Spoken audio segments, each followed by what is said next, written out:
Imagine you run a bookstore, and you want to boost your revenue without buying a single piece of new inventory. Sounds pretty great, right? Well, in today's explainer, we're diving straight into a step-by-step mathematical evaluation to show you exactly how to pull that off. We're going to break down the math of a very specific pricing strategy and see how a structured approach to decision-making actually works in real time. So it really makes you wonder, how much can a simple pricing shift actually impact your total revenue? I mean, it's easy to just guess, but in business, we don't guess, we calculate. Today, we're going to see firsthand how just playing around with the ratios of what we sell and at what price can create absolutely massive ripples in our final numbers. All right, let's lay out our baseline so we're all on the same page. Picture this.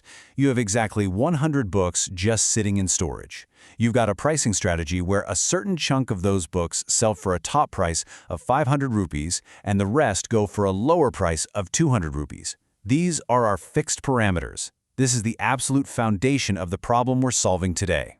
But before we start crunching the numbers, let's define our secret weapon here. What-if analysis. Basically, it's a technique used to test out different scenarios by tweaking your input values and just observing how those changes affect the final outcome. It's kind of like a crystal ball. It lets you evaluate possible outcomes before you actually take action, which is absolutely crucial for reducing risk. We're going to change our input variables, specifically the percentage of books sold at each price point, to see exactly what happens to our total revenue. Okay, let's establish our baseline scenario. Right now, based on our initial setup, let's say you sell 60% of those 100 books at the highest price and 40% at the lower price. Well, 60% of 100 books is just 60 books. 60 books multiplied by 500 rupees gives us 30,000 rupees. Then the remaining 40% is 40 books. 40 books multiplied by 200 rupees gives us 8,000 rupees. Add those together, 30,000 plus 8,000, and we land exactly on our baseline total revenue of 38,000 rupees. So that's our starting point. Now, let's see what happens if we shift our strategy a bit. Case 1. What if you manage to sell 70% at the highest price and just 30% for the lowest price? First off, 70% of 100 books is 70 books. 70 times our high price of 500 equals 35,000 rupees. Second, our remaining 30% is 30 books. 30 times our lower price of 200 equals 6,000 rupees. Finally, step 3, we just add them together. 35,000 plus 6,000 gives us a brand new total revenue of 41,000 rupees. Think about that for a second. By simply shifting 10% of our inventory to that higher price bracket, we've increased our revenue without adding a single new book to our shelves. Let's push the envelope even further in case 2. What if you sell 80% for the highest price and only 20% for the lowest?